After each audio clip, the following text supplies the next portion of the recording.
So today we are looking at this kitchen faucet. When you first get it, this is how it comes. It comes in this nice little bag to keep everything protected. This is what it looks like. I'm going to be walking through everything you need to know about this faucet, including how to install it. I think a lot of people get a little intimidated by installing faucets in their kitchen, but I'm going to show you exactly how to install this one. So you have the actual faucet itself, which is nice. It does come with these instructions right here. You have a couple of just rubber gaskets. I'm going to show you where to use these. Very easy. And then you have a little weight right here inside this box. And once again, I'm going to show you how to use this as well. And then finally, this is a great feature with this faucet is it does come with a mounting bracket. Now, what you can use this for is in my kitchen, you can see I only have one hole, so I'm not going to use the mounting bracket. It's something that you can do optional. But say that you're, a lot of kitchens, sometimes they have 3 holes in the granite here. And if you wanted to use this faucet, you could use it because you can just use this bracket and it will cover up the other 2 holes. But you can see for my situation, because I only have one, I'm just gonna be sticking this right through inside here. So just wanted to let you know that too.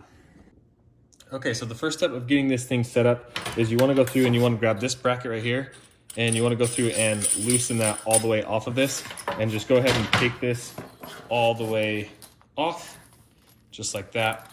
We're gonna be using that a little bit later. And then what you wanna do is grab this nut right here, go through and unscrew that part, just like that. So now we have all of these just kind of hanging here. From here, we're gonna feed this through the hole. Now, if you're wanting to use a mounting bracket, that's where you can go through and put this in right here and then feed everything through. But I'm going to not use it for this one. So we're gonna go through and feed this through there. Make sure you get all the lines going down. Just like that. And there we go. Okay, and then once you have it there, then we're gonna go underneath the sink and get to work. Okay, next, so you can see the bracket's sticking out just at the top right here. What we want to do is go through and grab our rubber seal, the metal seal, and then this little bracket right here. You want to grab all of these lines. Just grab these 3 and feed them through, just like that. Then bring these all the way up here. You're gonna go all the way up to the top and screw this in right there. And you can see that is now mounted inside of there. You may need to take a wrench to the bracket if you need to, but I was able to just hand tighten it and it did work. So now the next step is you'll notice that this is kind of just drooping through. So we need to add the weight so it gives it tension right here. So let me show you how to do that. So now we need to go through and connect these 2 lines that we unscrewed before. You can see you can go through and put them in just like this. And once you get it started, you can use this little plastic thing to go through and twist it. It makes it really easy to get these all screwed back on. Now what we want to do is take the weight and grab a screwdriver, go through and unscrew this end right here.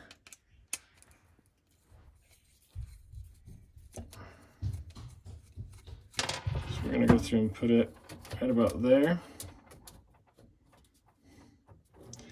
And then we'll go through and screw these on just like that. Okay, so you can see we have that weight on there now.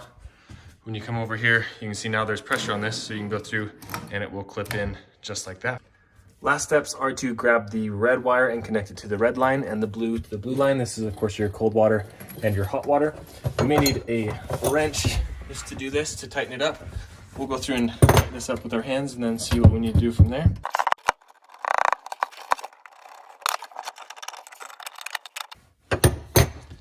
There we go. And that's all there is to it. We're now installed. So what we're going to do now is turn back on the water. You can see that the valves are turned perpendicular away from the pipes. When you go through and put them parallel, that turns the water back on. We want to make sure we have no leaks here. So we're going to go through and turn that on. You're going to hear the water start going through. And now we're going to go through and do the same thing for the cold line. Make sure we have no leaks or anything. Okay, so once you have the water on underneath the sink, it's time to go through and test the water here. Make sure it's all working. So you're going to want to turn this on to hot and make sure you get hot water. It'll take a second for it to obviously come through, and I'm already getting warm water through there. And then the next thing is you can see on the side, it has a nice little clean dial to go through cold. as well. So you just want to go through and test that. Now looking at this thing itself, a couple of things that I really like about it. One is the size of this handle. It's really big, so you can kind of push it really quickly in case you have something in your hands or something like that. You can do different water pressures here. So if I go through and do it more or less, you can see different water pressures. You can obviously go all the way cold, all the way hot. It's a very nice design as well. This thing's very tall, which I like. It makes it look really fancy. You can go through and this goes all the way 360. So if I need to fill something up over here, I could totally do that all the way over this way. And then of course, when the water's on, you have the high pressure jets that can go. And this thing reaches really far. So you can see just how far this thing can go. It basically can cover my entire sink and much more. So, and then putting it on the handle is easy. I'm just spraying water everywhere because all the pressure is coming through. But overall, a faucet that I'm really happy with and one that I would certainly recommend.